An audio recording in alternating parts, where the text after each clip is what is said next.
This is the Corsair Spec M2. Utilising a small mATX form factor, this case aims to provide everything a gamer on a budget would need. But does it succeed, or does it cut too many corners? I built a PC in it to find out.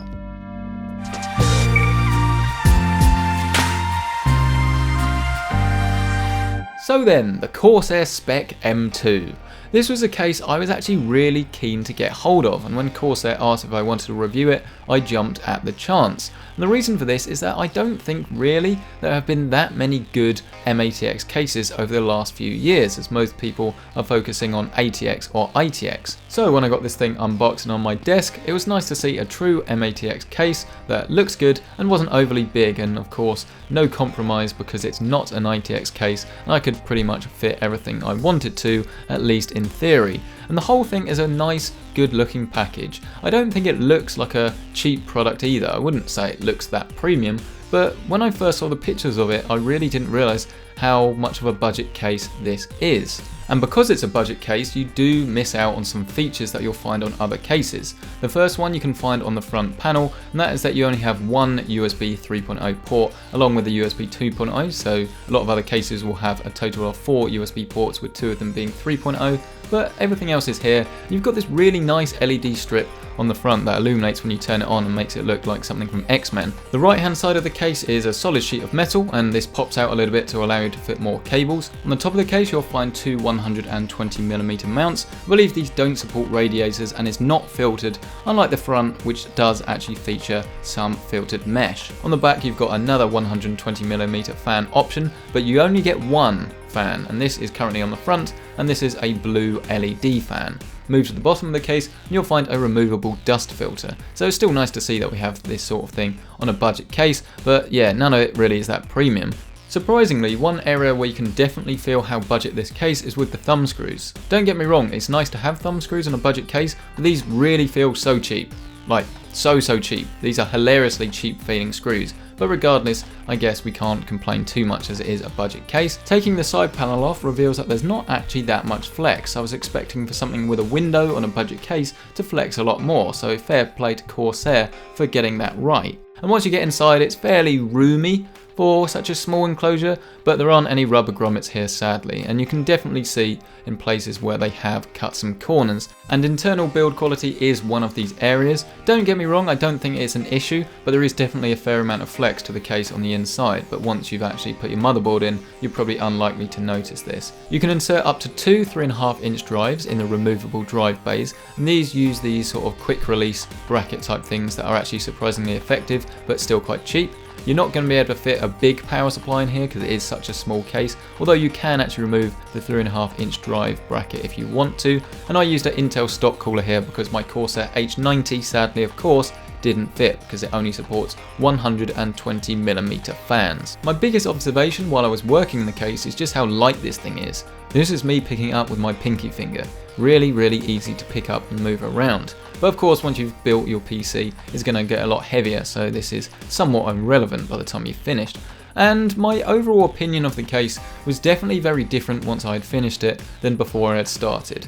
Now, my impression of the overall appearance is that it looks really nice. It looks just as good in person as it does in pictures. Of course, this was utilizing two BitPhoenix magnetic LED strips, but regardless, it's a really nice, impressive, good looking case. But the overall building experience wasn't quite so positive. Now, whenever you're building in a smaller case, this is to be expected. But because this was a small budget case, unfortunately there were quite a few things that did annoy me. It's not too much of a problem now I've finished and now I've had time to set aside and actually look back at my work and go, yeah, that looks alright actually.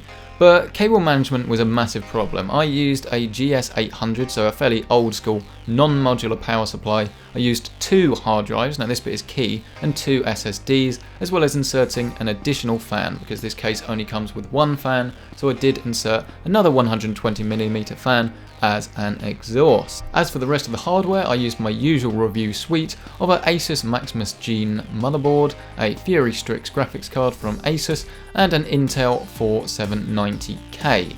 And the reason I'm telling you this is because I feel this hardware is almost a bit too much for this case to handle. Even if you throw out the fact that I used a non-modular power supply and had to stash all the cables, it was just quite a lot of stuff to put in such a small case, and it didn't really handle it all that well. As soon as I was inserting the bottom hard drive, so if you just used one hard drive you'd probably be alright, it was very difficult to get everything in there, but I did manage after taking the drive cage in and out a few times, and I've never actually had so much issues inserting SSDs. There are two mounts at the back where you have to screw in, so these aren't quick insertions and quick releases, but I couldn't actually get them plugged in with the power cables because I couldn't actually get the SATA cables to the motherboard at the same time.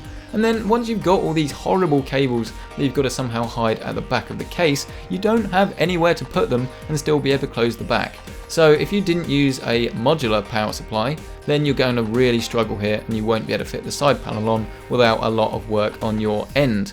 So I guess I would say you've got to be really careful when picking hardware for this case, because if you only used one or two drives and you used a modular power supply, you probably wouldn't run into quite the amount of issues that I did. But overall, it's not too bad. I did get there in the end, and this is a budget case, so we've got to make some allowances. But quite frankly, these PCI brackets were piss poor and frankly unacceptable, as you literally had to rip them out the back. Never seen anything like that before. Taking off the front panel was fairly easy, but you can see where I've stashed all those horrible cables. But fortunately, once you put the side panel on, you can't actually see these, and these don't restrict airflow. But if you did go and put a H100i water cooler, I have no idea where you'd put those cables. That would be a massive, massive problem here. So then, to wrap up, what do I think of the Corsair Spec M2?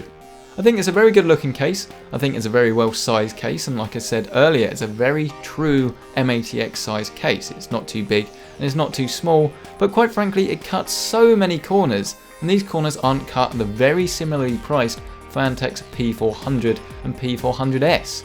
So unless you really want something that's that little bit smaller, this for me has to be what I recommend, because you can get something that's a lot better for a tiny bit more money. If the Corsair Spec M2 got £10 cheaper, say, then it might be easier to recommend. And that's not to say you won't be able to build a decent PC in it, it's just quite frankly, it's not really the best option at its price.